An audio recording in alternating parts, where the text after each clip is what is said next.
everyone, and welcome back to the Really Feminine Podcast. I am super excited today because I have a very special guest, a personal friend of mine that I cannot wait to share with you. She's got some amazing information that I know you're going to want to hear, and it's all about money, debt, and all the things that nobody likes to talk about.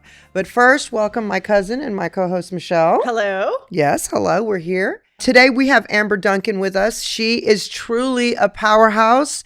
You guys are going to want to stay in the whole time because she's going to give you some nuggets that is going to change your financial life. Amber is a successful entrepreneur and a leader, but what makes her so special is how she carries it all with such grace while she encourages people along the way. And I've had the privilege of actually watching this happen in person over and over and over again. She is someone who has not only built just businesses, but also she builds people. She pours into others, helping them step in to their own calling with confidence. And that's kind of her laser focus is anyone she meets, she immediately begins to do that. She is the ultimate debt coach and expert and the founder of Life After Debt, which I just love that name. Let's just speak to that. But what's so powerful about Amber's work is that it's deeply rooted in truth. Let me just give you some stats here. The Bible actually contains over 2,350 verses that discuss money, wealth, and possessions, and it's more than almost any other single topic in the Bible. Honestly, did you even know that? Because I did not. Including love, faith, and even heaven and hell. There's way more conversation about money in the Bible. I did not realize that. And Amber lives out this wisdom, showing others how to walk in financial freedom while keeping faith and purpose at the center of it all. Amber is one of those women who can walk into a room and immediately bring both energy and warmth. And you will see that when you hear from Amber today. She's bold, but also deeply caring. And she has a way of challenging you to think bigger while still making you feel completely supported. That, to me, is a Navy SEAL of a woman that can do that. I know you're going to love hearing from Amber today. She's got some incredible wisdom, some incredible stories, and just amazing heart to share with you. So welcome you, my friend. Oh, thank you so much for that Amber. introduction, Carla. And it's so nice to be here with you and Michelle. Yeah. It's an honor. So thank you. Finally, you're here. I know. Not only are you here, but you're in my house. You're staying. So I was saying to Amber yesterday, I don't know if you were here or you had already left. She was like, which way do I go back upstairs? And I go, we've been friends for so long. How do you not know your way around my house? It's weird that this is her first time in my house because she's from Florida. Yeah. Mm-hmm. So I've been to you. I came to you in Florida. You did. And we connected at other places, but like this is her first time in my home. I know, it doesn't seem like it, right? No. It's amazing though. I mean, to watch someone who specializes in etiquette and just perfection in the home and then to step foot, it's like the real world, right? Like you are living the etiquette. It's amazing for anyone who gets that opportunity. It's the experience. Yes. We call it the experience. Yes. And also as a disclaimer to everybody watching, if you're new here, we are in my home. This is my actual table that we eat all our casual meals at. My dogs are laying around behind us. You might see them get up and move around. You might hear them yawn, snore, bark, whatever. It's my home and that's how I roll. And it just is what it is. I don't like the real pretentious production. I just want authentic. You're my friend. You're in my home. And that's how I want this podcast to feel. I love it. Yeah. So Amber, why don't you begin by telling all of our friends here, all our community, a little bit about you? Little bit about me. Yeah. Well, I am a mother of 5. Can we just stop on that? Right. Let's just stop on that. And a grandmother, 2 grandkids. Oh, you are? Which I'm obsessed 5 with. kids. Yes. So, and I just have a passion for business. Mm-hmm. I grew up with an entrepreneurial father. And so at a very young age, I saw what it was like to run your own business. And I was very much a problem solver. Mm-hmm. And throughout my life, we're all running into problems. And what I realized was that if you can solve a problem, you've got $1 million idea. Come on. So, life is full of problems for individuals. And over time, I just really enjoyed creating and helping other people. So whether it was cupcakes or a gym or doing their makeup as a makeup artist, and now helping people with their finances, which I believe is one of the most untalked about topics. It seems to be like this big, of course, etiquette always says don't talk about money, but I think that it's not don't talk about money. It's like, don't talk about your money. I Right. think that's more the etiquette. Don't talk about how in debt you are all the time to everybody. Yes. But I think on the other side of that, I think that we should be talking Mm-hmm. openly about the truth, because it seems to be like this huge black cloud over somebody if you are in massive debt. The way we grew up, Amber, was, oh my God, if you have debt, you're a big fat loser. That's right. Or But you're it's- irresponsible. Oh, you're irresponsible, and that credit score just haunts everybody. Yes. But at the end of the day, it's not. It's just everybody gets into situations. That's what right. you're good and at. that's exactly what happened to me personally. My husband and I were mortgage brokers in 2008. The housing market crashed. And it's not like we could just wrap up all 40 houses, rental properties, the nanny. I mean, it was like having fun with Dick and Jane, if you've seen that movie. It's like, we can't pay you anymore. And she's like, what? So it was that serious. And that was not a result of being irresponsible. It was a result of Come what was on. happening in the world. That's and we so all have these good. circumstances. So whether it's divorce or life circumstances, you can find yourself in a situation like that Right. in no time. Right. And we had savings. We lived on a year's savings, but then we were faced with having to file bankruptcy. And for me, walking through that process, you know how they always say your rock bottom moment. If you can look at it as, okay, what can I learn from this and what can I share with others to prevent it? You can help a lot of people. Did you completely wiped out all the debt? Yes. Okay. So we filed bankruptcy, but I was so humiliated at the process because at the time of bankruptcy, the attorney looked at me and said, you know what? I'm sure I'll see you here again. And it was almost like that was God's way of saying, not only is he not going to see you, but you're going to walk out of here and help as many people as you can avoid this. Wow. And so out of that, we birthed one of the largest companies helping individuals with credit card debt. Wow. Yeah. Yeah, you guys, I mean, you and I have shared some stories of things that you've done for people.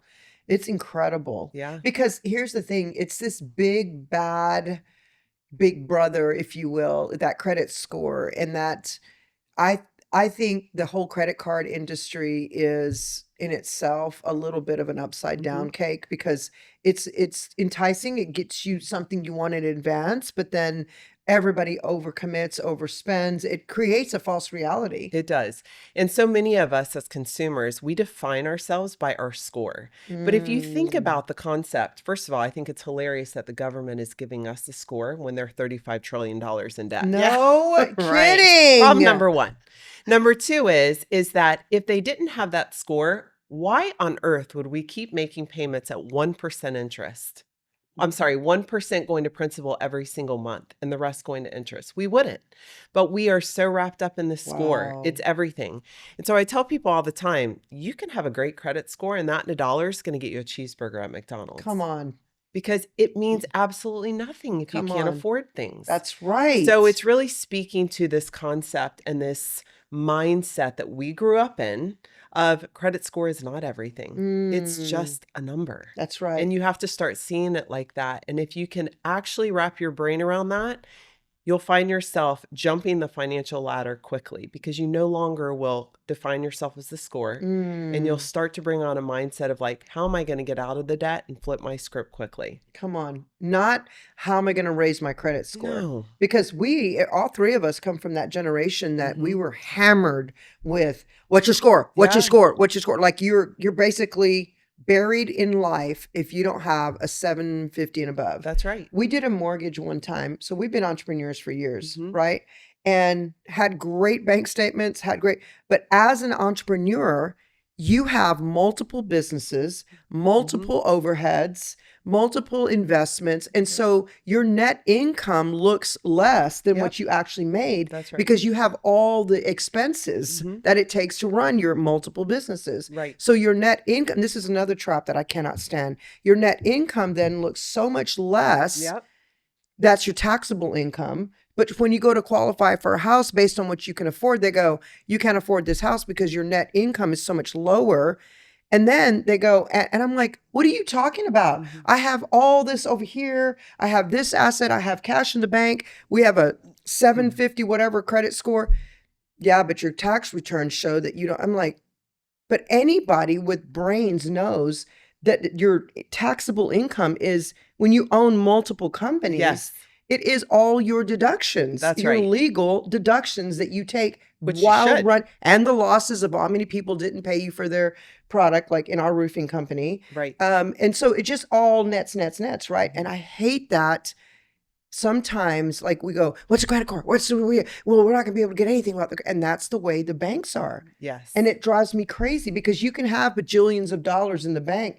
I had a friend, Amber, who had zero debt for 10 years, paid cash for everything, probably $10 million in the bank, could not qualify for a mortgage. Isn't that unbelievable? Because they didn't have positive trade lines, I bet. That's exactly right. Because Yes. they didn't have a payment history. Yes. So they needed a mortgage on something for tax purposes. I can't remember what story. They couldn't qualify for a mortgage. They could have paid cash for the house, but they couldn't qualify for the mortgage because they didn't have a high enough credit score from a consistent Trade lines. Yeah, that's exactly what it is. That is so upside down backwards. And so many people don't realize that the debt to income ratio is actually what matters more than the score. That's right. So once you know that, it's like the score kind of is just a number, and you understand that the debt to income ratio is what matters. And to your point, Carla, when you're an entrepreneur, you run everything through your businesses. That's right. And so it's a blessing and a curse when you're going to borrow because they're going off the net income. That's right. But at the end of the day, I always tell entrepreneurs, don't let that scare you. I think it's important you find a CPA that specializes in entrepreneurship to help you navigate that. That's good. That's so good. I love that. And that's what I love about anybody watching this and is feeling like that pressure, that dream of buying a house or wanting to get out of debt because you look back and you have $100,000 in credit card debt. You definitely have to reach out to Amber and connect. She talked about your clarity calls. Yeah, these are my favorite. Yeah. And truly, I think it's to the core of who I am and who I strive to be. And that is, I just want to create a safe place for individuals who can reach out and ask for help. With anything that we're dealing with as human beings, we're so hesitant. We don't want people to know what's going on around us. Right. So we never reach out and we never really share. And so I do a free 15-minute clarity call that you can book on my website. And all day long, we're talking to individuals who literally come to us, and it's basically like they just blurt out everything that they're living in. And I started out by saying, listen, there's zero shame or guilt on this call. That's right. You have 15 minutes to tell me everything, knowing that my goal is to help you curate a plan to get out. Right. And we do just that. We listen for 15 minutes, and the way they came to that call and the way they leave the call is night and day difference. Wow. I always think that, and I think this is a biblical principle. If you share something, it removes the power off of you.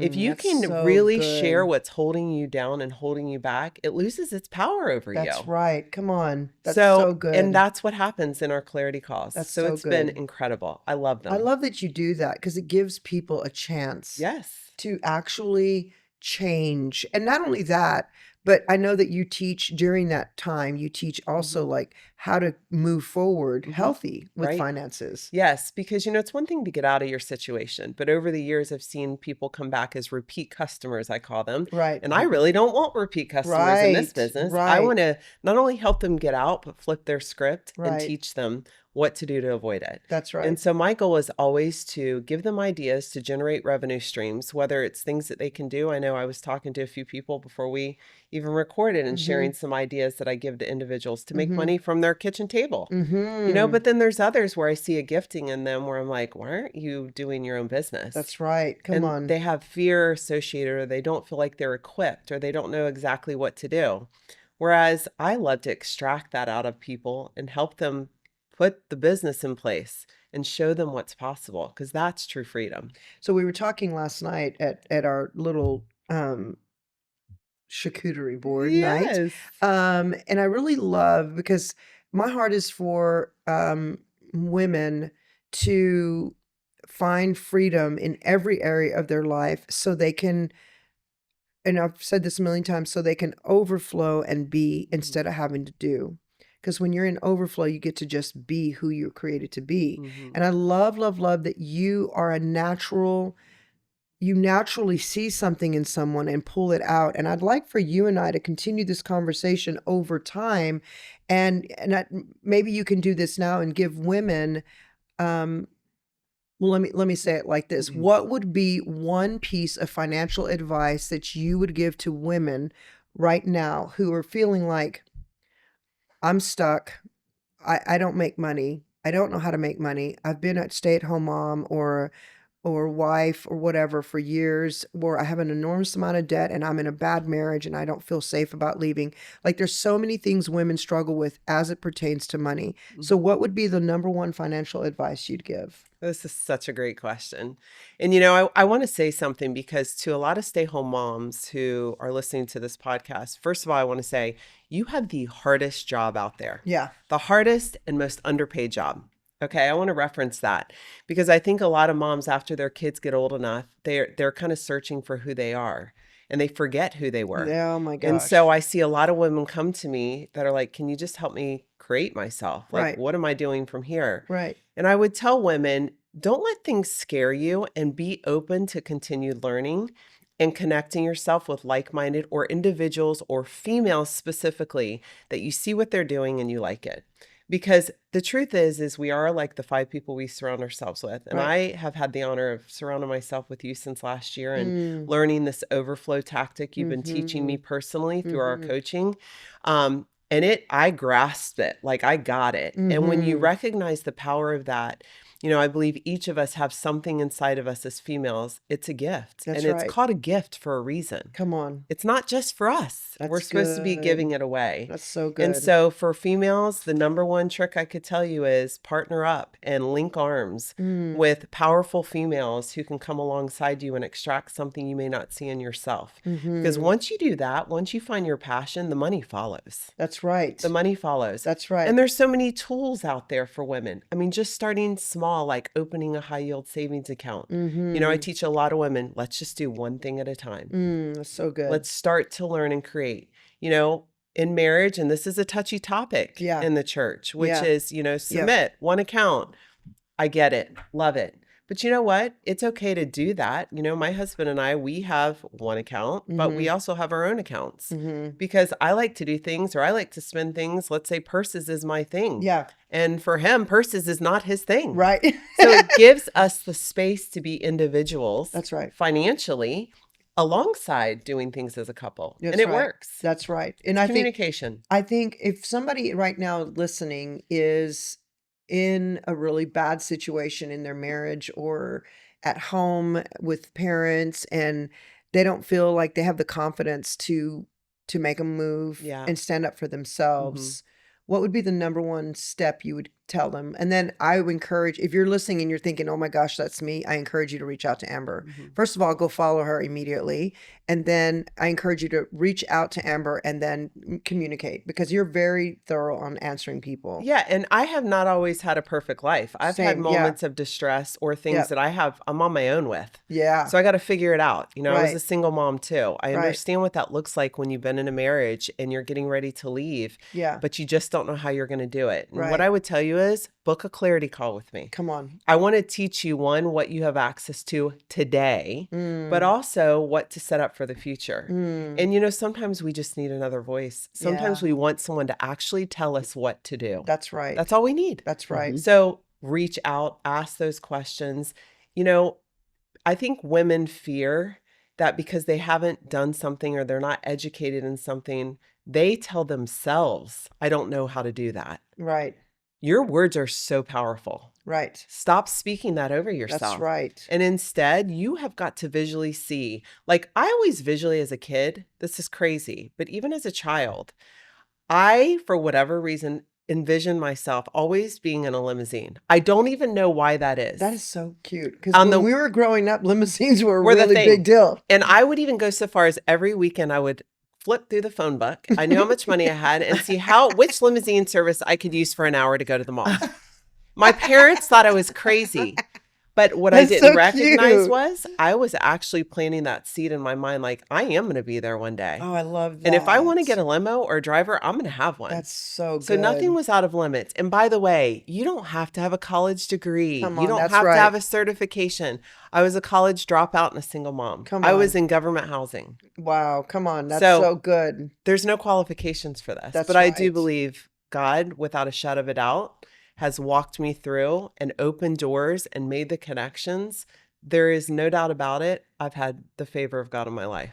I have to ask you one more question before. I know, Michelle, you've got a really good set of questions there, but I have to ask you, there's somebody watching whose husband controls every single Mm. penny and they get like a morsel and they're only allowed and then they're hyper managed with that morsel. I've actually coached women who have been given maybe a couple $100 a month as their budget and then the husband scrutinizes every penny of that and controls in it. I think it's an abusive It pattern. is But financial how would you abuse. speak to that woman who's actually got that husband who's doing that? Yeah. So, that's a triggering question for me. I Mhm. grew up in a household to where I saw that take place. Mhm. And so I'm very triggered with that, probably more Mhm. so than normal people. Mhm. And it's okay. Like, it's okay to recognize that you may have seen that. And so you're a little more independent in your way of thinking because you saw it in your households.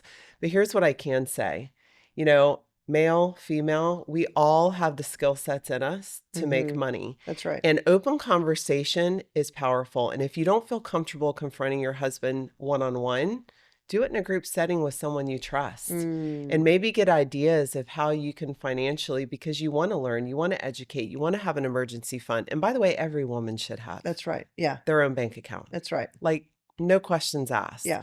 And if that's a problem, I think there's a deeper issue. There's a way deeper issue. They need I to call set it up a full- coaching call with you. They need to set up a coaching call with me. Yes, I know I did that for myself on some topics. And Mhm. honestly, it just brought a biblical perspective to things Mhm. that gave me permission Mhm. to have the hard conversations. That's right. And I want to say to anybody listening, that is abusive and it's not normal. And there's no amount of reasoning behind another human being. I don't care if it's your husband or your father or your mother or your siblings.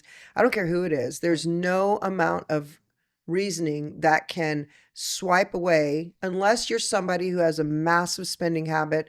You've driven your family into massive debt and somebody's got to like stop you. Mhm. That's a whole nother subject. I'm just talking about abusive patterns like that. Yeah. But thank you for that, because I just feel the hearts of women who are, money's a big issue why Mhm. women stay in very abusive. I come from sex trafficking background. Yeah. I don't come from sex trafficking. I had a ministry ministering to girls rescued out of sex trafficking. So that is the number one reason.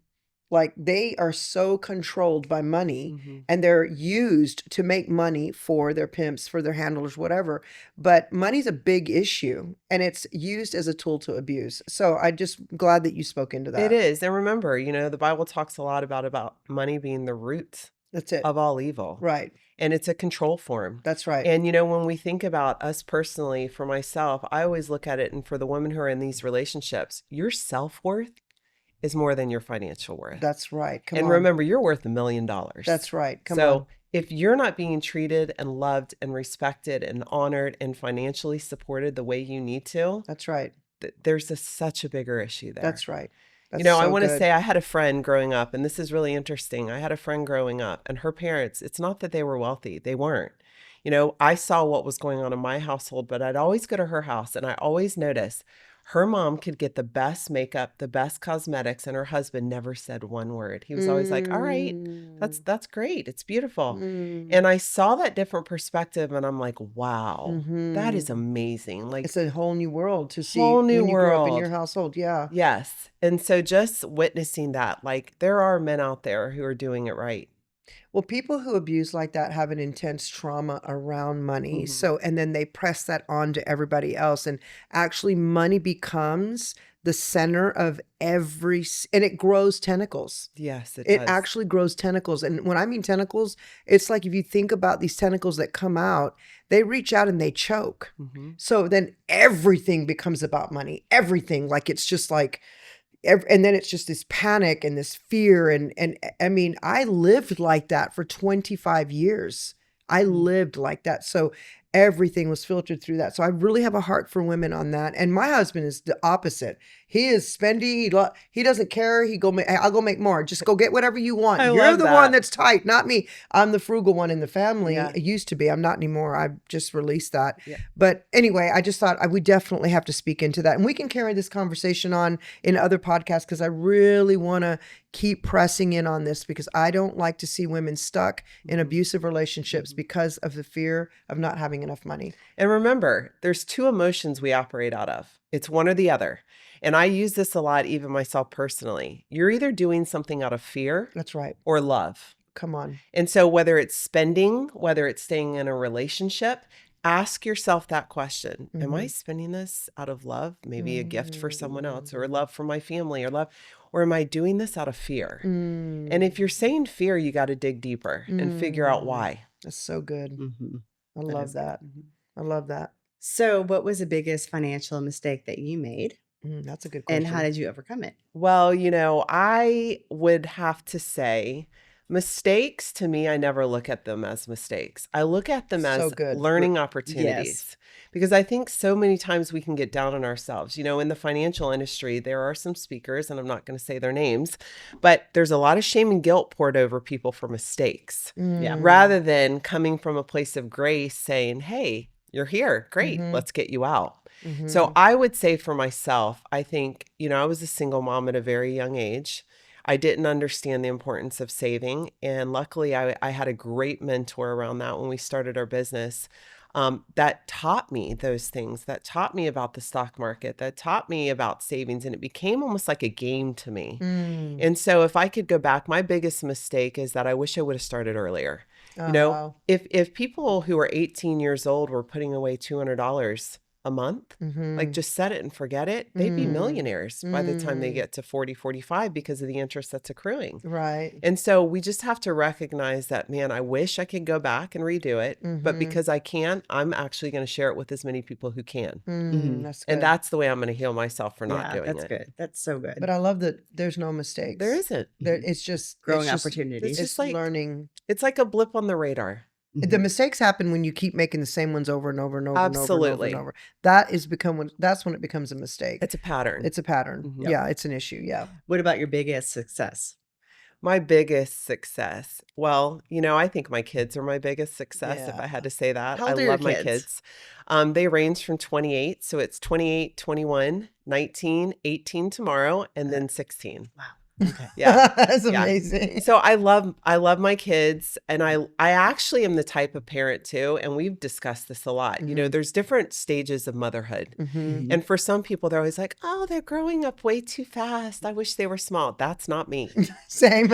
I get more excited about seeing what my kids will become Yeah. based on how they grew up and what the environment they were in. Because my husband and I both were entrepreneurs, our kids are very entrepreneurial. So I just love that aspect. As far as in business success, I find more joy out of helping someone else stand their business up more than I do myself. So I love, and without a doubt, I've been connected with some of the most amazing individuals that I never would have dreamed of being able to speak into their lives and watch them flourish. And to me, that's success. I think that's great. There's so much shame around it. And I'm like, just talking with you, I'm like, maybe I need to come talk to you. Yeah. Like you make it like I feel so comfortable. Like Yeah. there's like I would be like, okay, she's not going to judge me. No, Right. not at all. So And we've always felt judged by money. Yes. It's our upbringing, you guys. I'm It starting is. to realize the difference between our kids' generation and the generation because we're in our 50s, right? Yes. The generation we came from, the 70s and 80s and the 90s, oh my gosh, it was like, it was hammered. You have to get a 4-year degree or you're going to be flipping hamburgers for the rest of your life. And the word budget. Like, I hate the word budget. Me- You might as well tell me you can't go here. You can't go past here. Yeah. You are putting a lid on your potential. Yeah, that's right. And I dropped out of college and built multi-million-dollar companies. And guess what? When my kids came to me, this is actually a funny story. My kids came to me and they were like, and it's about time for them to look at going to college. And I said, all right, what schools are we going to look at? And they're like, oh, college. Well, you didn't need it. So why should we? That's right. And that's when it was like, ding, ding, ding. I may want to go back and finish, not because I need it, but because I want to teach my kids that finish what you started. Yeah, that's good. And so I had done 2 years. So I actually went back and graduated in Oh, wow. 2022 Wow. with my degree in business and entrepreneurship. So wow. That's it was so less about impressive. needing it for work, but just more about completing the process. Mhm. So your older kids, are they entrepreneurs? So my oldest daughter is married to a pastor. They have 2 beautiful kids, and she is an entrepreneur. She works for Life After Debt, managing a side of that, but also just does her own thing, Substacks. She does branding partnerships. And then my younger kids are probably the most entrepreneurial. My boys are go-getters. Wow. My 17-year-old has built a multi-million-dollar company already. Yeah. What does he and do? He actually does a lot of e-commerce, Okay. Discord, finance. So he's in multiple realms, like very vertically integrated. Yeah. Wow. he's As far as his amazing. revenue streams. And what I love about Connor is that he also is helping his siblings do the same. So just the heart of like giving his giftings and making sure his siblings are in great positions also. My daughter Kylie, she runs an agency down in Palm Beach called The Haven, and it helps to identify families who need nannies within the colleges. So she partners Oh, people. that's Wow. great. So they all have their giftings. Gosh, that's great. And for Yeah. your son, so he's still in high school then, or did he just graduate? He actually graduated early, and Okay. he is business Wow, that's focused. great at his young age. He blows my mind. But hold Yeah. on. Here's the thing. Let me say this to people listening. They follow the beat of your Mhm. drum. That's right. You and your husband's drum. They're Right. following the beat of your drum. Mhm. And I had to break a mindset that was poured over me because I'm very entrepreneur, and I had Michael when I was 20 years old, but I was just like screaming to get out and start a business Right. because I was so fiery, But I committed to, I'm sorry, 22. I committed to staying home and raising him until he went to school, but then I started my stuff. But I'm going to tell you, my dad grew up in the corporate world. So that's where he found his success. That's where he found his stability. So for me, until he saw success with me and Simon, which took a few years of us building our roofing company, he was like, get a job and climb the ladder. Like that was his thing. Get a job, go to college. Yep. Because my husband and I didn't go to college. My sister and her husband did. They were like the heroes of the family. They were responsible. They were, going to be successful. They were all the good things because they got a degree at Texas A&M. And then me and Simon were losers because we're both dropouts from college, or Simon didn't even finish high school in England. But we were building our company, and we're still 35 years open today, still doing great. But my dad's mentality was, get a college degree and get in the corporate environment and build your corporate ladder. Climb the ladder and build your security. Well, that's the way he tried to hammer me Right. and my sister. And he was just like threw his papers in the air whenever, we were both stay-at-home moms, but I was always building a business at home. Yep. I was always doing something, starting something, trying to find my way. And we've built success over the years, but the kids will follow your fears or your faith. That's right. And That's so if good. you're constantly fearful about not making it, constantly fearful about being broke, constantly fearful about, you're gonna, if you don't get a college degree, I can hear my dad, you're gonna end up in the, Yeah. in the factory lines, whatever. And I'm like, but so what if that made me happy? Who cares, Right. But that wasn't him being a bad dad. He was an actually amazing dad. That was him doing what he was taught That's right. And from his generation. yeah. And And it's totally the generation. It's totally the generation. It is. Started a job And they stay stay. there and they Yeah. retire. Yeah, right. And it's kind of funny because my dad actually sent me to work. His friend at McDonald's. He thought this would be a great lesson for Amber. Oh, Sent me to work, got me a job, he says. So I At go in McDonald's. one day, and I remember looking at the manager and saying, I'm sorry, but I'm not going to be working here. And I did not go back. And he was like, how are you ever going to work in the corporate world as a female if you can't even do a job for one day? And I just made that decision. Listen, in life, you're going to make money. You're going to make yourself money or someone else. Come on. So decide early, That's good. Yeah. because that's really what it boils down to. That's good.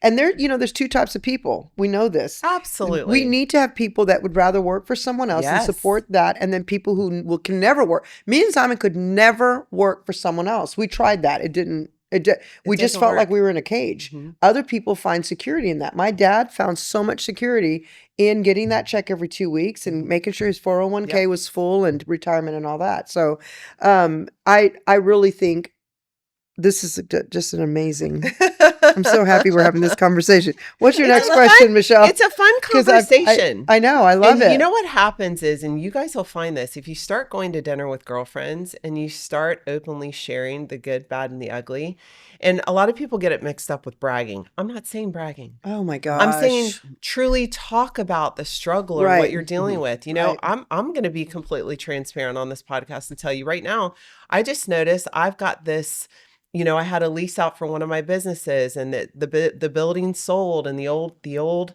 owners are coming after me for a certain amount. And they reported something to my credit report, which good luck, by the way. I know how to get around it. And so I'm just saying, we all have these things. Right. Nobody's got a perfect financial scenario. That's right. You're That's always right. going to have things that pop up. But if you don't share it, you can't receive the help that may be out there or someone's That's right. experience Yes. to walk you through it. That's right. Yes. Listen, if you've ever taken a risk in your life and started your own business, I'm not trying to be Debbie Downer. You just have to be prepared for litigation. That's right. For somebody trying to get you Yep. for something. That's just what happens when you put yourself out there. You got a big target on your back. That's exactly right. And then go to ministry, and then that target increases by Yes. by 100-fold. But that Because now tries. you're in the spiritual realm. I love these kind of scenarios because it's actually a test to grow you personally. right. So Yeah. that you can, like what I'm dealing with right now with this person who reported to my credit. Well, of course, we're going to validate the debt and I'm going to do everything I know how to do. They clearly don't know I do this on What the you do other for a side. living. But I will win. And Yeah, I've already right. determined Come on, it in that's my right. head and Me I've too. spoken it over the situation. So that's the power Same. that these women specifically need to just grab a hold of and run with. I Yeah. love that. I will win. And that's why I'm in the situation right now too, that I'm just, my hand is over it. I'm believing, I'm asking the Lord for Yes. wisdom and knowledge and direction. And I'm confessing it is a complete victory in Jesus' name. That's right. And I'm focused on that. There's nothing else in my mind. I'm focused on that victory. And that's the only direction I'm going. It's great. And for women listening, whatever situation you're in, you cannot keep harping on the wrong. You have to focus on the victory. And it doesn't matter how you got there. You have a pathway out. And I think that's what's most important.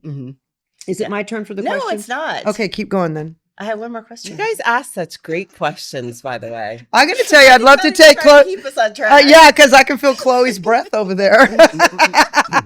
Oh my gosh, we are Our perfect producer, Chloe. These are her questions. She does great. I know I've talked to And her she a is couple not for times. hire, Amber. I love her. Yeah, you better watch her. Hold on tight.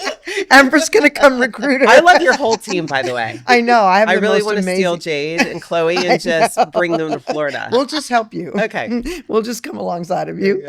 How do you balance being a successful businesswoman and being feminine? Oh, that's such a good Well, It's so- if so we're going to go meaningful. here, I'm going to be transparent. Yes. Oh my Because God, I love this- that question. This for me, last year, I just basically had a complete meltdown. You know, I was experiencing things personally that I did not feel balanced. And because I've always had to carry that role of the CEO and running everything, I was way off.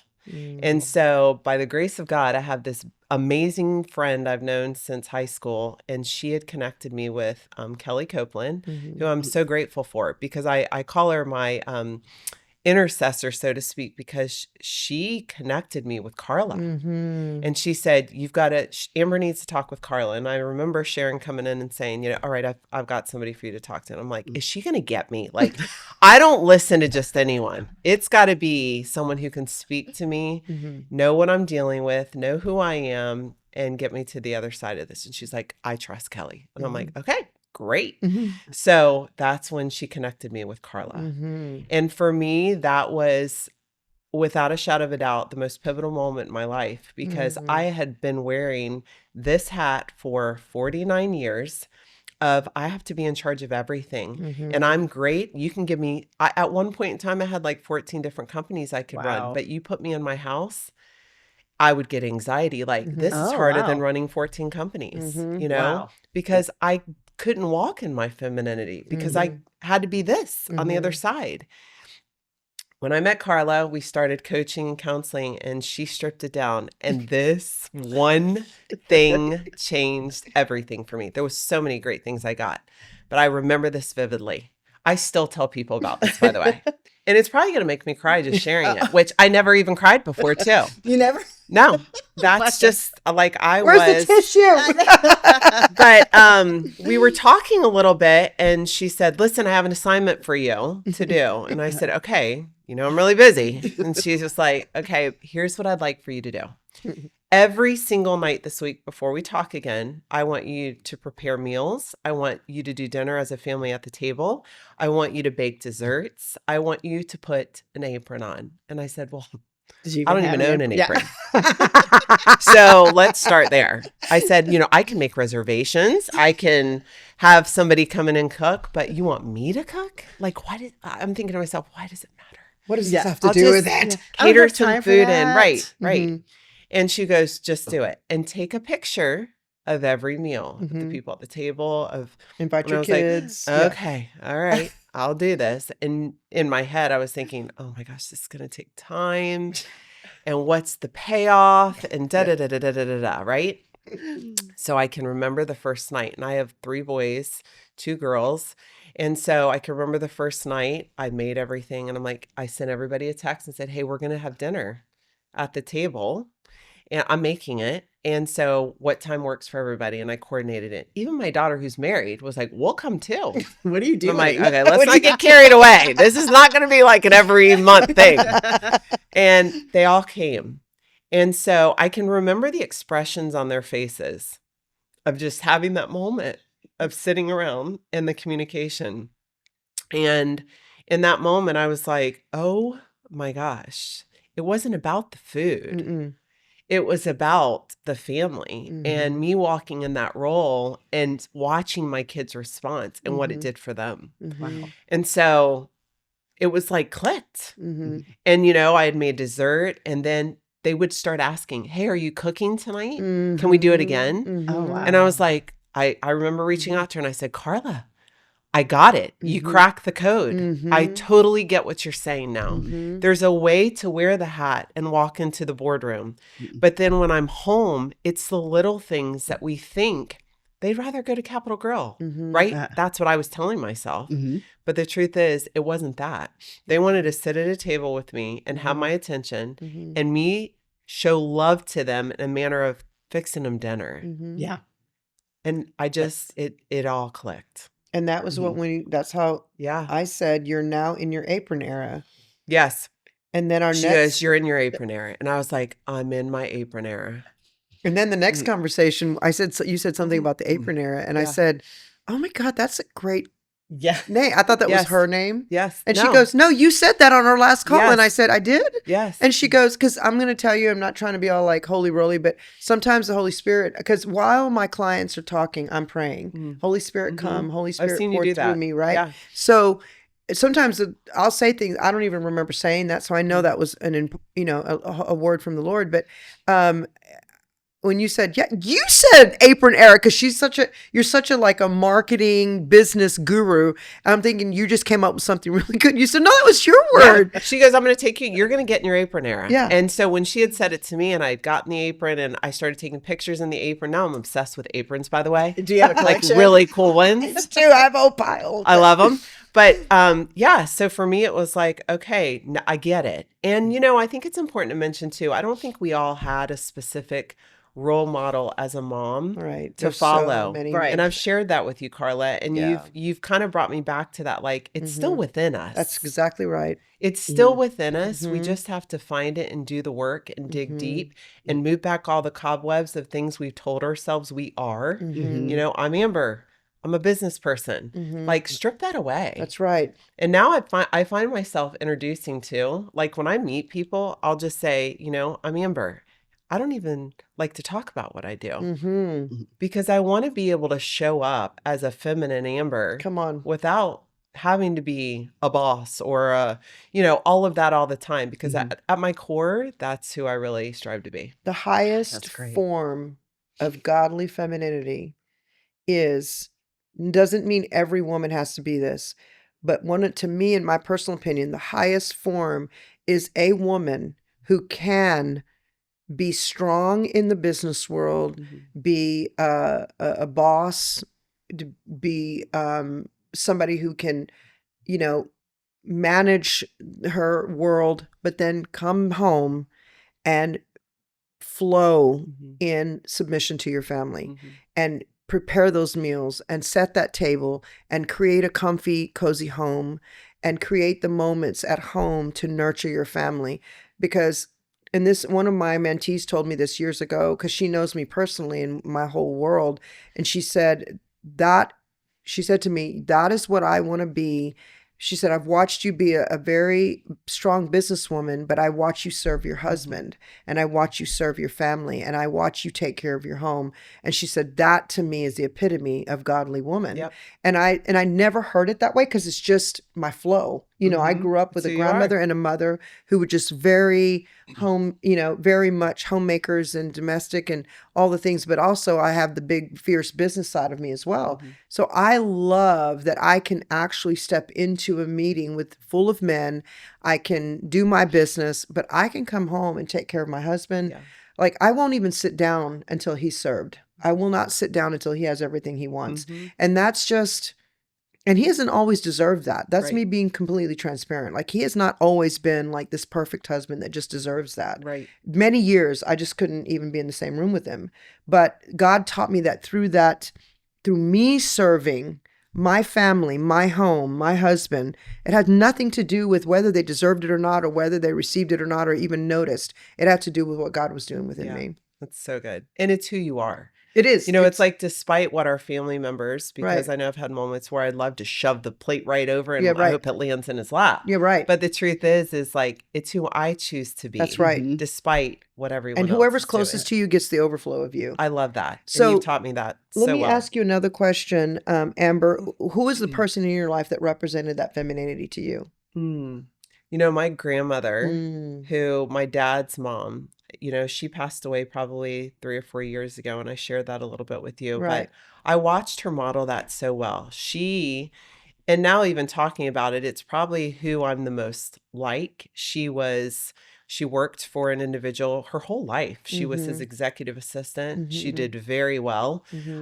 She loved fashion, you know, so she would walk into those boardrooms, but when she came home, she was preparing dinner and her house was always immaculate. And I always loved that. It's like, oh, you can be both, you know? Yeah. But I just didn't know how to access that. You didn't, well, you also had a lot of stuff you had to work out. That's the main reason why I love emotional etiquette, because what you just said is the anchor of why we have emotional etiquette. Because if we have trauma and situations that we haven't dealt with, which is how I deal with that in my coaching and emotional etiquette, then we don't have the foresight. We're fuzzy. We're too fuzzy and staticky in order to walk out our feminine flow. Yeah. If you're full of trauma, you're weighted down and you can't even you're just trying to survive. Yes. Right. And I think our age group, we grew up in the generation that really was the first generation of the latchkey kids, which means moms went back to work. Yes. So while my grandmother still functioned like that, our generation, which is why I love what you do around etiquette, because we are the generation that missed it. That's correct. Our moms went to work. That's right. And so if you That's think so about that good. dynamic, it explains why we're fascinated with this whole etiquette and everything that you're Yes. doing,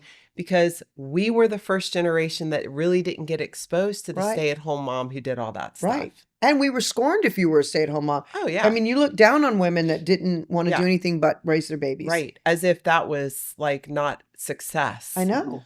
I mean, I wish I was wired in a way. I watch my daughter do it and she does it with such grace and she takes it on like a company. Yeah. Like Ruby and Margot are just the best little girls, and I see how much benefit it is to stay at home with your kids. And that's what's so cool and what I love the most is finding moms who are doing that, but they still want to drive revenue. Come on. That's right. Book a business brainstorm with me. That's it. Is what I'm going to say. Yes. Because I've watched Stable do this and she does it well. And I know that it can be done for those moms who have that desire, who want to drive revenue, but still be present for their kids and show up. Let me ask you this. What would you say to women right now watching who have never had that feminine figure in their life?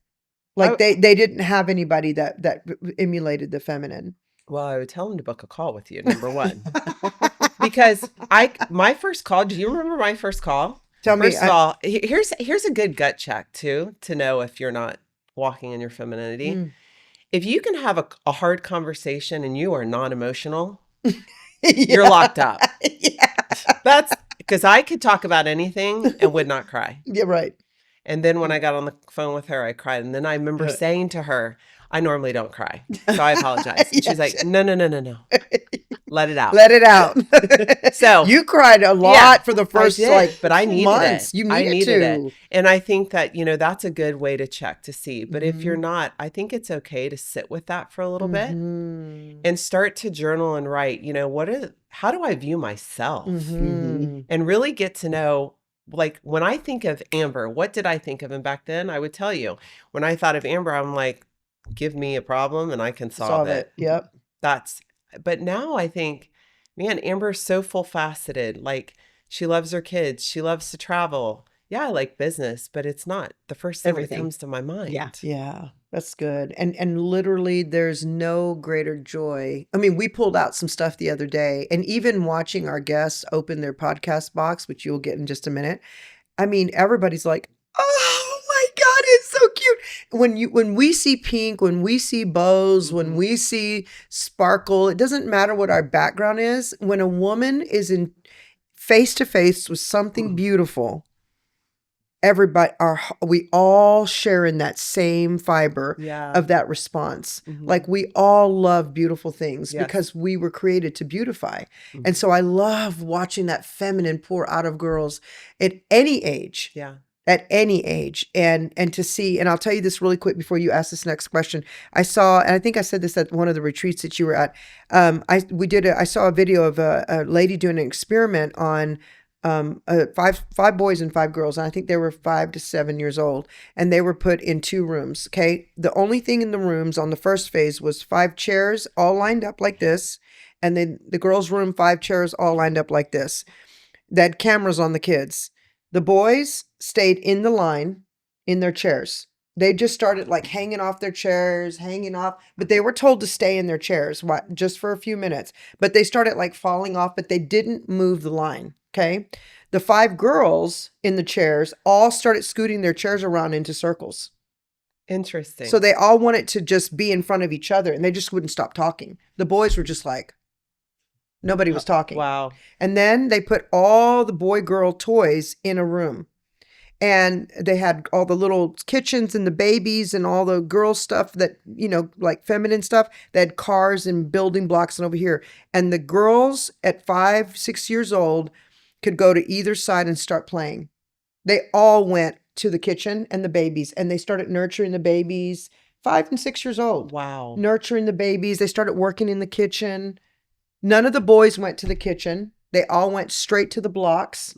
They all went straight to the tools and started building stuff. And that is the organic, original way. Boys build, girls nurture. Yes. It just is what it is. It is. And I think life circumstances sometimes can lead people or harden them in their femininity. Oh, 100%. And so I can remember for even me, my mom, she was manic depressive. And so I had to step into this role of running the house and taking care of my brothers and at a very young age. And so with that, I lost a little bit of the ability to just walk and into femininity. I can remember playing football. Like, I was very athletic. I loved that kind of thing. And so, I think it's meeting women where they are, because you're there for a reason. And so, like, even though I had all this trauma as a child that has affected me, I have to look at it as a positive thing, because look how God's used my trauma. Come on. That's right. Right? What I've been able to do in the business world, but still recognize I need healing on the femininity That's side. right. Because when you're in your feminine, you're in your happiest place. That's right. Period. Yeah. Yeah. So if someone's in a lot of debt, Yes. what is the first thing they should do besides call you? Yes. Well, you know what? The truth is, you can pull a free credit report at annualcreditreport.com. And I tell people, do this every year. It's the only website to where you're going to get a tri-merge, which is the most valuable. It's going to give you your score, and it's going to show you all your trade lines. It's funny, when I talk with people on the phone, most people don't even know where they are. I call it ostrich syndrome. They've been throwing their bills in drawers, or they think they have $25,000, but until they pull that credit report, they're not going to accurately know where they are. And you have to know where you are to know where you're going. Right. So that's step number one. Okay. Number two is actually look at yourself and be honest, right? Are you still using your cards today to live? Like to put gas in your car to. Now, keep in mind, there are some people who actually use cards for the benefit. I know I do. I do. I'm a Everything huge goes on my Amex card. person. Yep. I love American Express. I love it because I can put everything on there and then I just pay from whatever entity that expense is assigned to. Everything goes to Amex because I'm earning rewards. Same. Yeah. So you have to be smart. And if you are using credit cards like that, great, keep doing it. But know in the back of your mind that you're able to pay them off in full at the end of the month. That's right. Otherwise, you're living outside of your means, which Right. is okay, by the way. I'm not even going to tell you the word BUDGET. I'm actually going to say, how can we make you more money so you don't have to use your cards for Right. the monthly expenses, Right. right? That's so good. So, and then once you do that, at that point in time, it's about wondering what's the most important thing to you today? Is it keeping your score intact or is it getting out of your debt as quickly as possible for as little as possible, which is my favorite. I think everything in life is negotiable. And so I love getting on the phone with individuals and finding out what their true financial goals are, which depends on their age. Do they have kids? All Right. these factors. Once I determine that, then we lay out a plan, lay out a roadmap anywhere from 6 months to 4 years, and we walk them out of it. So good. But at the That's same great. time, teaching them to flip their script. So anybody who works with me directly, I require them to do a couple things. Books I recommend to read. I'm in the process of writing my own right now, which is super exciting. Wow. Yeah. And then wait this, for that. the second thing is also setting up a high yield savings account. Most people, you'd be shocked to know this, 40% of Americans are living still with less than $500 in a savings account. Wow. That's sad. That's so sad. And so if you're able to set up a high yield savings account to where it's not only earning high interest at a 4.5%, which you can do at SoFi online, but more importantly, you set it and forget it. Direct deposit it. That's So what I every do. you month, never miss it. even if it's $20, I it's do less that. about the amount, more about the habit, Mhm. right? So you're putting a pattern in place that you're re-teaching yourself how to be financially savvy. I take 10% of every penny deposited in my personal account goes into savings automatically, and 10% goes into a given account. That's Yep. just, if I don't do that, then I'm not very good with watching my stuff all the time, but I just call the bank. They have an automatic send and it just happens. And I love it. Because Yeah. then you look back and you're like, oh my God, Yeah. what? That's adding up, you know? And from a biblical perspective, and a lot of people can't wrap their brain around this, but you reap what you sow. That's right. Oh gosh, yes. And so a lot of people, when they're in debt, I see them gripping. Yeah. And the first thing I'll ask is, what church do you attend? Are you tithing? Mm-hmm. Well, we don't have any money to tithe. Mm-hmm. Do you want to get out of debt? Come on. That's right. Tithe That's right. and watch the gates of heaven open up. Come on. Preach, girl. So it's some of my moments where I had nothing. I've always loved giving, whether it's to individuals, to companies who I believe in what they're doing, to ministries, to churches. It doesn't matter what it is. But most importantly, give. That's right. And you're going to receive back a That's blessing. right. That's right. And in the craziest ways. It I mean, happens. and outside of and I say this not to debunk the biblical, because biblical is the Absolutely. law of Yeah. God, which there's not many laws, but the giving is one. But I also say there's the law of reciprocity That's for right. people that are not on the faith scale, that it doesn't matter what you do. When you put out, you get back tenfold what you put out. It's a universal law. That's right. And of course God created that. He put that into place, but it is this. I used to do the same thing when I coached wives way back in the day, and they were debt. I'd go, well, how much do you guys give? Well, we can't afford that. We don't even have money to pay the electric bill. I go, that's why. That's right. And well, then I have my car broke down, and then my washer and dryer don't work anymore. And I go, because the money that went to, and they're believers, Yeah. never miss a church Right. service, never the money that you spent on the tithe, Yes. that was supposed to be your tithe, Yeah. you're spending in repairs. Yeah. Just do the math. If you talk to most wealthy people out there, Oh, they're big givers. they're huge givers.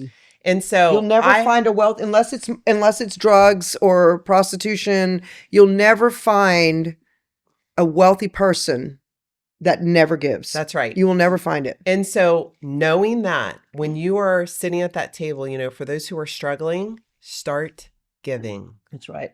Start being open-handed. That's right. If you look at yourself as a conduit for things rather than we've got to hoard, we've got to stock it up.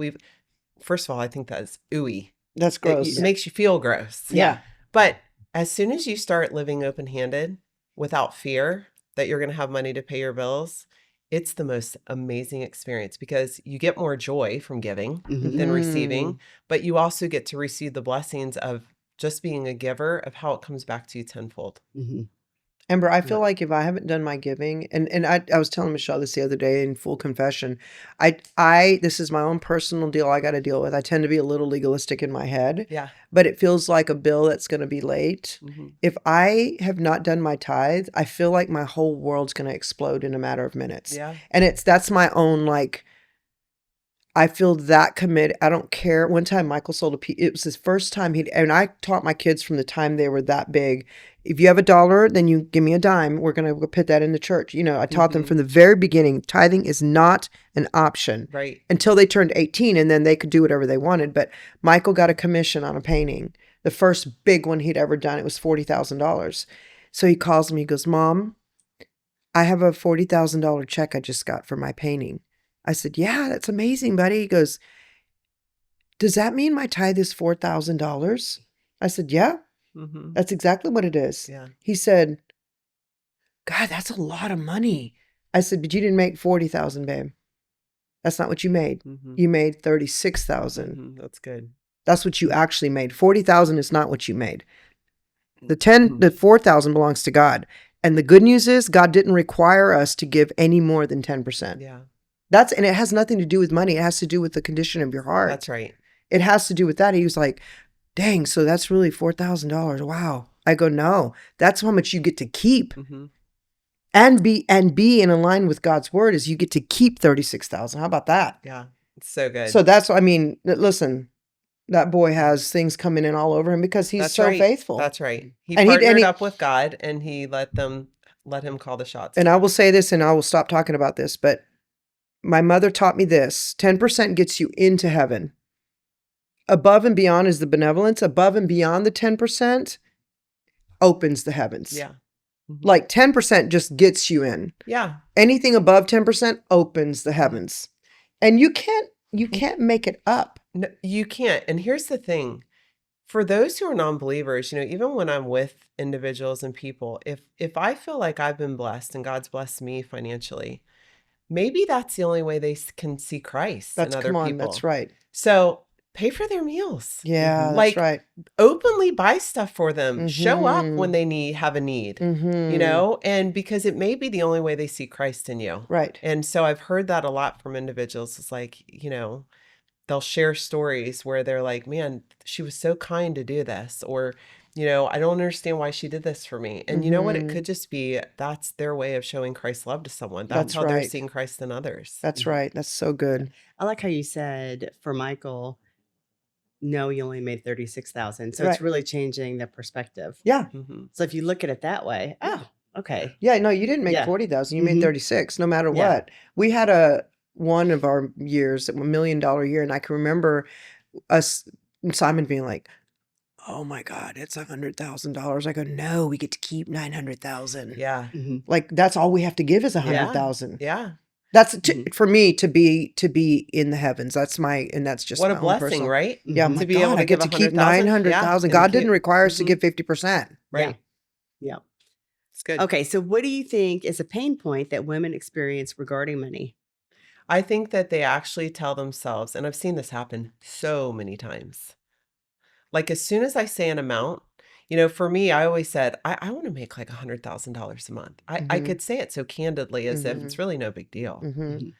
But women have a hard time seeing their potential. That's right. And speaking that to themselves. And so I would challenge them, like, open up your mind and believe, like, you truly can accomplish anything that you put your mind to. Mm-hmm. You are limiting yourself by saying, well, I just need to get $5,000 or $6,000 a month. That's all I need. Mm-hmm. No, go bigger. Yeah. Believe that God's capable of so much more. Oh my God, it's so And good, say it. Amber. Yeah. And I think a lot of times, like women that stay at home Yeah. and all they do is raise their babies are like, I'm not, even though there's no money attached to it, they're like, I'm not worth making $100,000 or whatever it is. Yeah. Or how could I ever make that much? Yeah.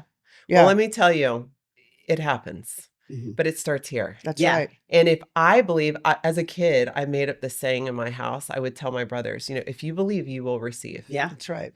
And so I still operate and walk in that. I believe it without a shadow of a doubt. If I'm going to do something or accomplish something, it's going to happen. That's right. And it's faith. That's right. Really. Yes. So it's really and Chloe set this goal for me the other day, and she came and I'm like, woo! I mean, I got so excited because she gave me a financial goal for some of our stuff we're working on. Yes. And I was like, yes, I agree. And then she goes, and by this month, we're going to be at this amount. And I was like, and in Jesus' name, I agree with that. I'm in complete agreement, but she's lifting my lid. I love it. I was like, what? Everybody needs someone to lift their lid. I know. And I feel like I'm the one that's always doing, but Chloe, like even when we had Bochi's box, Chloe would be like, this time we're going to go get this much money and this much donations and we're going to go. And I was like, come on, Chloe. Like it was just constant, like push. And then she'll give, okay, girls, here's where we're at this week. We're almost at our goal, and it just literally is exciting to be around somebody like that because she genuinely is like, okay, we're going to push to the next one.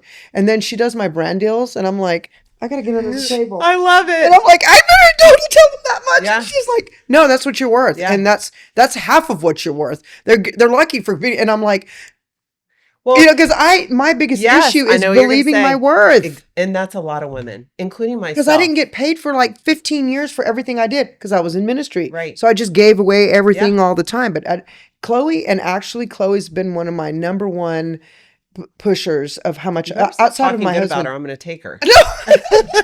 All these things I'm like, I got. My husband pushes me a lot and believes in me, but I got to tell you, Chloe might be financially my number one, like lifting my belief about what I'm worth. So good. Because I'm just a giver. Yes. I just give everything away. But to believe that I can get something back, Yes. I know. And it is hard. And women struggle with that. Yes. They have to first and foremost come to grips with their own self-worth. Right. And get very confident in the ask. Right. You know what's so funny? I am the type of person, and there's a lot of people like this.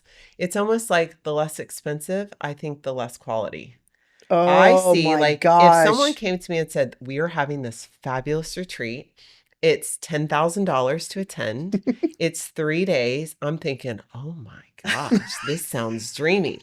But if they came to me and said, we're having a 3-day retreat, it's $1,750 to attend, my brain, and I bet a lot of women are it's like gonna this, go, I'm not going. I want to know more about that 10,000. Yeah. What's happening there? Same. Right? So if that's how I'm thinking about a retreat, why wouldn't I personally give myself that same credit and say, yeah, I mean, if working with me is X amount of money, I want you to be as excited as I was about that 10,000 retreat. That's right. That's what you're going to get from it. So good. The girls on my team are pushing me. Like, nope, you're worth way more than that. Well, I've been to your retreat, and you are off the record.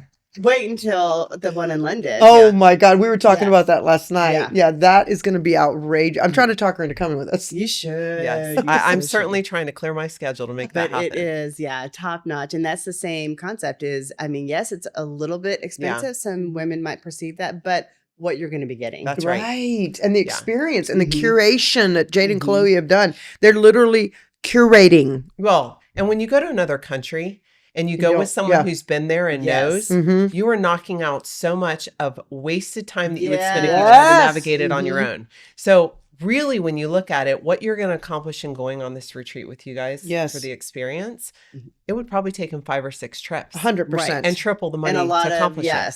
Right? And a lot of failed efforts. Yeah. Okay, so what would you say to young girls who feel like they have to settle for a man to feel safe and secure financially? So I am a big advocate of eliminate gold diggers and instead find yourself to be a goal digger. Oh my gosh, that is great. So as a female, Wait, you got to say that again for the people in the back. I think we need to eliminate the gold digger word. Wow. Completely. You know, GOLD. Right. Like looking for money out of men rather than the goal of having one. I think wealth is truly to be loved the right way. That's the wealthiest you could get. That's right. If you can find a man who loves you the right way, you can accomplish and make all the money in the world with that man. That's right. So be good. a gold digger rather than a gold digger. That is great. So good. Jade was talking about this. We constantly tease Jade about that, but she's like, it's not, I mean, we always make fun of the money issue, but she's like, honestly, all kidding aside, it's really not about the money. It's about the ambition of I want a man who's ambitious, just like you said. Yeah. Pushing goals. Yeah. I mean, you know, that's what I was looking for. I never was one that was looking for someone to financially take care of me, even though that's a great luxury. And yes, it would be nice. But I wanted someone I could do life with. That I want someone who loves me. I want someone who I can partner with and build together. That's right. You know, and create the life we want. That's right. That's great. Amber, what should young women do with their money early on in their life? Well, I think financial planners are wasted on the rich. I will say that. You know, there's so many tools out there. I love Ramit Sethi does a book called I Will Teach You to Be Rich. And it's such a simple read for individuals who are just trying to learn what to do with their money. But obviously, I love helping women specifically. But if you know, talk with someone who you love where they are in life. You love the way they're living their life. And ask them, what's the top 5 things you did that I should do? I love that. Ask multiple people. Learn from other people who have been there, done that. That's true wisdom. And I think we're always scared to ask because we don't think people are going to open up about money. And so did the people on the flip side. Be transparent with people. Right. Give your tips away. That's right. You know, stop keeping everything a secret because you think it's your little secret. And help these younger women who just want to know where to start. But you know what? The very first step anyone should do is know your self-worth. And the second thing is, if you can start, we've gotten so transactional with living on cards. There's something powerful about put your savings in your account as a young female and only spend your cash. When you have to hand someone cash, it changes everything. It's different. It is so different. When you hand someone a card, right? It's like you don't feel the effect of that money going out of your account. Oh my and then you lose God. sight. And then you're going to spend way more. Then you look down and go, where was that cash? Did somebody take all my cash? Yes. You don't realize how fast you spent it. Yes. And the last tip I have is on my website, we actually do what's called a trending spending worksheet, which is my favorite because I'm a visual person. And so what we do is we tell women to go through, break down what they're worth. And what I mean by that is how much money do you bring on a monthly basis and break it down by the days of the month. So if I'm making X amount, maybe my daily amount that I'm worth based on what I'm bringing in is $500 a day. All day long, I want you to jot for 1 month what you're bringing in that day, maybe what you made extra. Did you end in a red day or a green day? And then at the end of the month, look at that month and how many red days did you have? And that'll tell you if you're living outside of your means and need to bring in additional revenue. Or it'll tell you, man, I actually do pretty well. I ended in green all the days, but it's going to make you more aware day after day. If you're, okay, so to clarify, you're taking your income, dividing it by 30 days, and then looking at your daily expenses. Yeah, and I'm talking everything from going to get your coffee in the morning to going to the grocery store, all those things. List them for 1 month. Oh, I'm so going to do that. Do the exercise. And did you end in a red day or a green day? It so just visually gives you good. so much perspective. That's so on your good. financial I'm so going to situation. do that. Yeah, it's free. It's on the website. We just did this big remodel upstairs. I told Simon the day before yesterday, FYI, there's a big spending freeze until Christmas. Yes. He was like, same. Yes. I said, I feel like I have exhaustion from spending. Because when you do a remodel, it's like, oh, we need this and we need that. And what about the carpet? And what about this? And it's like, oh, you feel, even though we did budget for it and we had it, it just feels like, God, it's going out so fast. Yes. What would you say to women who are later in life and want to start investing now or want to start taking care of their debt now, but they're maybe empty nesters or maybe they're senior citizens or they're just later in life? Yeah, I think that the internet and doing things online has made it easy for a lot of individuals like that, like their situations to where they may not have access to go to a financial planner. But you know what? There's so many things you can do online, but there's also ways that you can make additional revenue online as an older individual. Sometimes just sitting on panels and giving your opinions on products can bring in additional money that you could then flip into a high yield savings account. Or, financial planners are available. They don't really promote themselves out to individuals, but go talk with a financial planner who can look at your situation and at least get you to a starting point. That's right. That says, here's how old you are. So right now, for a lot of older people, this is an interesting statistic, but a lot of older people think it's great to have all their money in their home, to pay their home off and live in it, but they're struggling month to month. And I always look and say, what? You might as well dig a hole in the backyard and bury it. That's right. You're struggling month to month, but your house is paid off. Well, kudos to you. You can get that sticker at the end of the year, right? Yeah. But let's talk about what you need to live comfortably and take care of your health Get today. that sticker. So let's go ahead and do a reverse mortgage or pull something out of your home to give you a great remainder of your life. Like, why do you want to struggle in the last years of your life? So good. I love that. I love that because a that's lot. that old mindset again. It is. Pay your house off. Yes. Listen, do not pay your house off. Your money is always worth more to you than to set it in the ground. You're always going to gain appreciation over time on your house. So get that money working for you somewhere else. That's so good. That's so good. We just refinanced and lowered our payment dramatically. Awesome. But when you look at that interest that goes out, that's what makes me, of course, it's a tax deduction, but that gives me so much cringe, and I just think, I need to just get the interest rate down. Yep.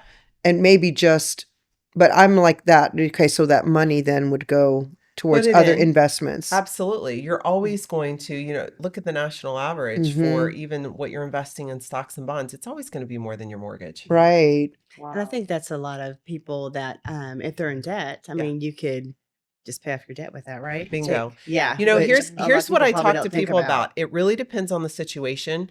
A lot of times you don't want to make unsecured debt secure by tying it to your home. But if you can do things, the first thing I would look at is doing a balance transfer at 0% interest to 6 to 12 months.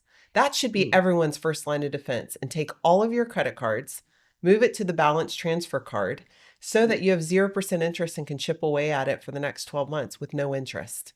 At least you'll put a dent in it and be very aggressive with those payments. Yeah, that's a great idea. 100% of the payments going to the principal. And then just transfer it once that's over. See if you can transfer it to another. Play the game. Yeah. So, Amber, how can women support each other better in embracing their femininity, especially in competitive spaces like business? Yeah, women are brutal. This is a subject that I want to hammer down on so many different times. They're so competitive. And so brutal and like cutthroat. Yeah. And I can't stand that. You remember fear or love? They're operating out of fear. Could someone be better than I am? Could someone steal my idea? I think, at some point in our lives, all women have struggled with this. But once you come over the hump and you recognize, like, hey, I used to be so fearful. Without a shadow of a doubt, anytime I'd launch something, I felt like I had 5 people trying to copy the same thing. Sure. And I can remember talking to my mentor, and he was like, don't even worry about it. Yeah, right. Because you know what they don't have? You. That's right.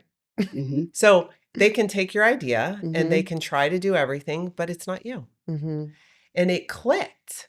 And finally, I was like, right, okay, so I need to be the best version of Amber and then insert the widget.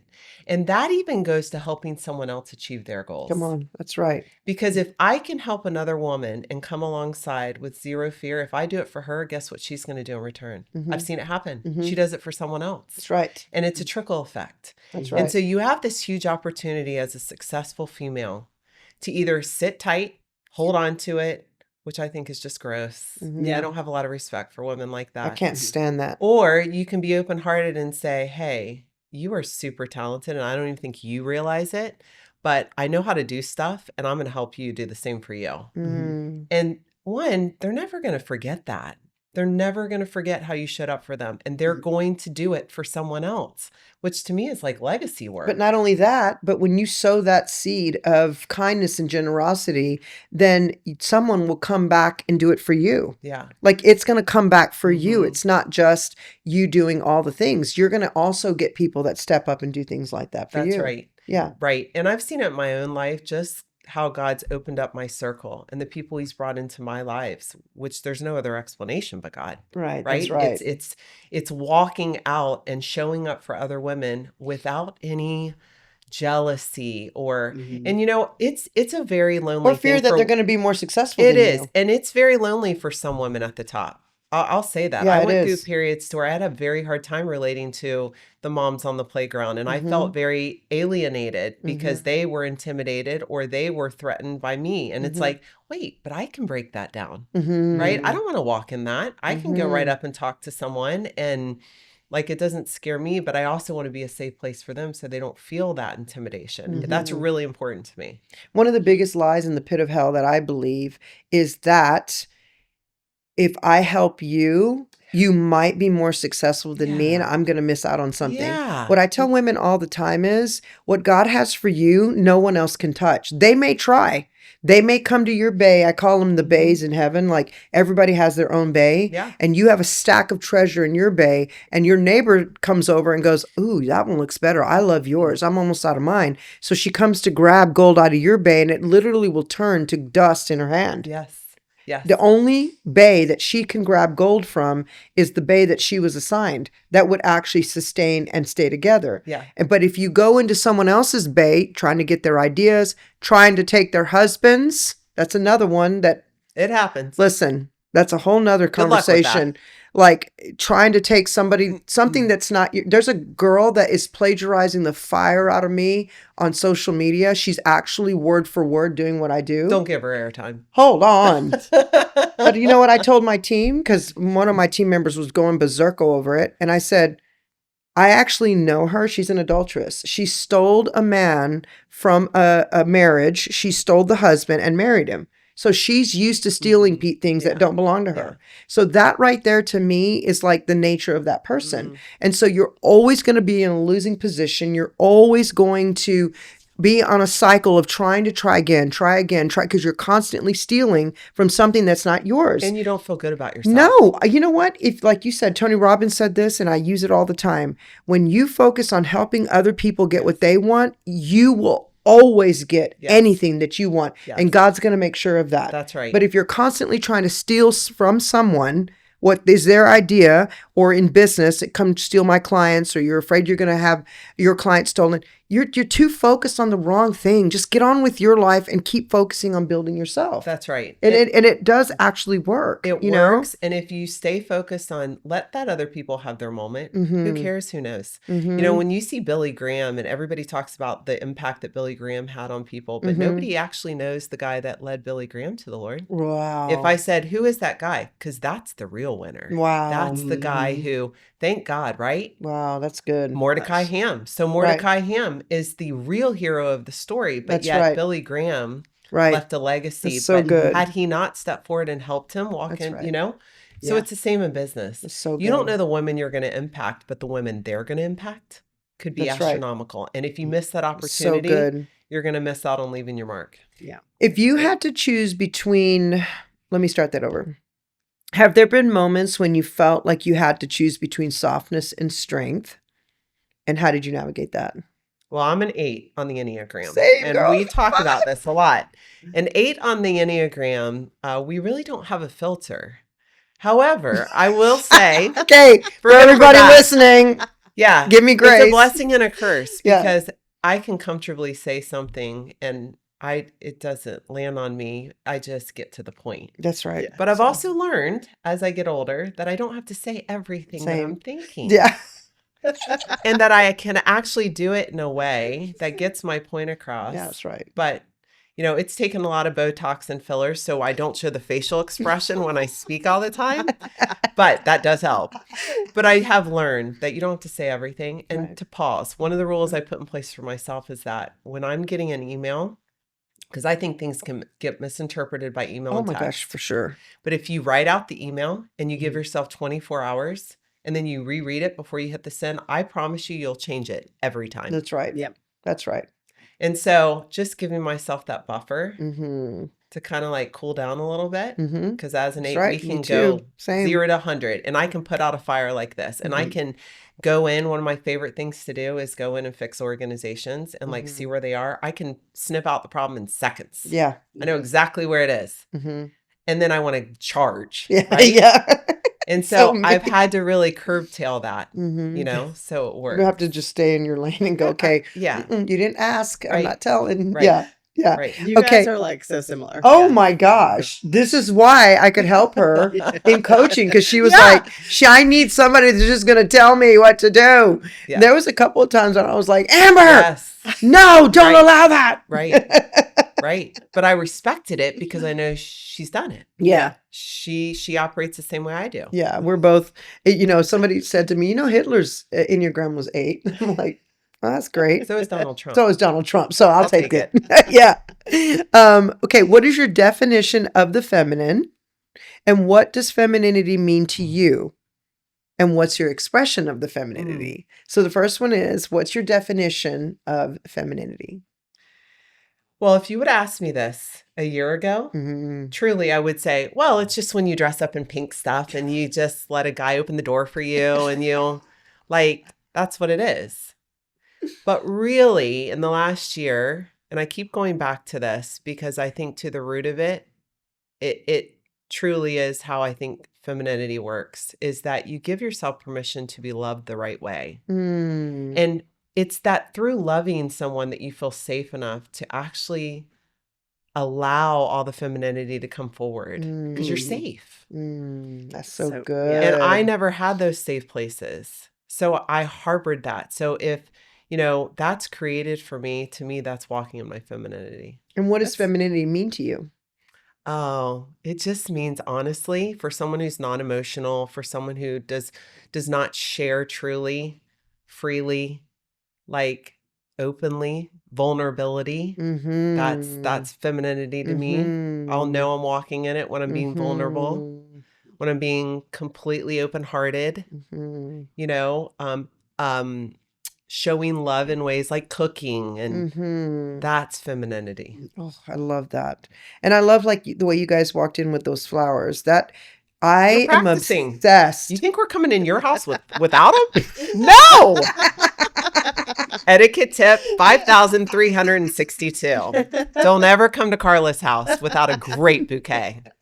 It's so funny. We're going to have this nailed. The thing that I love is the fiber between all of us women, that we would think to go get the flowers, arrange them together in that beautiful vase and present it. And then all of us walk by and we stop and we go, wow, those are so beautiful. None of the guys you watch what I tell you tonight at dinner. None of the guys are going to stop and go, wow, those are beautiful. They're just not going to do that. Simon might go, who got you those? And he'll just walk right past, But I love the fiber between us women, in that feminine fiber, that we notice things like that, that we want to find things that are beautiful and put them together. And so what is your expression? What's your expression now of femininity? Well, I am much more of a gift giver, Yes, of you being are. Personal gifts, like great cozy blankets, candles, things that allow She's the one women. that sent me that, what was it called? Well, it's Lola blankets. Lola. That's my Oh go-to. my gosh, that blanket is It's the best, right? It is As soon as she got it, I was like, where did you get this? Yeah. yeah. Yeah. Those and great Beautiful. candles for women, Yeah. I think gives them the tools to create a space in their own home to just be, That's right. so I good. love doing that. I know that. And you're so good at that too. Oh, thanks. You're so good. You're so generous. Thank Just you. so generous. If you can go back to your 25-year-old self, Okay. what would you 25. say to her about being a woman? What would I say? To your 25-year-old self You about know being what a I woman? would do? I would give myself permission. Yeah. I would give myself permission to feel Mm. and tell her that you don't have to be strong for everyone. you can have a moment too. That's so good, Amber. Yeah. That's so good. Because I think even at 25, we do really feel like we're either non-existent or we're in a race. Well, I was a single mom. Yeah. I was working 3 jobs. I had to hold up everything. So going from living in a chaotic home, single mom, like I couldn't let that down and carried it into 49. Couldn't let it down. Right. And so to let it down is an amazing feeling. I love that. Just let it flow. So Yeah. Amber, I know everybody listening is I know Michelle's going to be booking a call with you. Like she's completely sold out. Tell everybody listening how they can find you. Yes. And your website, your Instagram, all the things. Because I want people to find you and I want them to connect. If you're watching this, connect. Take action for your life, and don't just listen, but actually take action. Yeah. So if you want to find me, I'm on Instagram. You can follow at Amber Dunk, the debt coach. And so you'll find me there. But my website is www.reducemydebts.com. And there you'll find all the free resources. You can book a clarity call, and you can also book a business brainstorm. If you have an idea and you just don't know where to start, book it with me and I'll help you get that business off the ground. I love it. Yeah. I'm excited to see how many women are going to be able to connect with you and actually move their life in the direction that they want to. Thank you guys so much for being with us and watching. And I want to remind you about an organization that we founded almost a decade ago called Bochi's Org. That's my mom's name that we memorialized this mission on. We have worked for almost 10 years in helping to restore and give new life and new hope to girls rescued out of sex trafficking or domestic violence. And we want you to come alongside of us and help us to make this reality, this dream for me and for all these girls a reality. And so we are working now in partnering with organizations to do some neurological work that will give them once and for all a new life through some rewiring of the brain and some really taking a deep look into the trauma in their brain, and also helping young girls with transportation and all the things that they need in order to get a new life. And so you can make a difference with us if you go to bochis.org and take a look at that. I would greatly appreciate it. And don't forget to subscribe and like and comment. That helps us to continue to bring your podcast to you on the Really Feminine Podcast. Thanks for being with us. We'll see you next time. Bye-bye. Bye.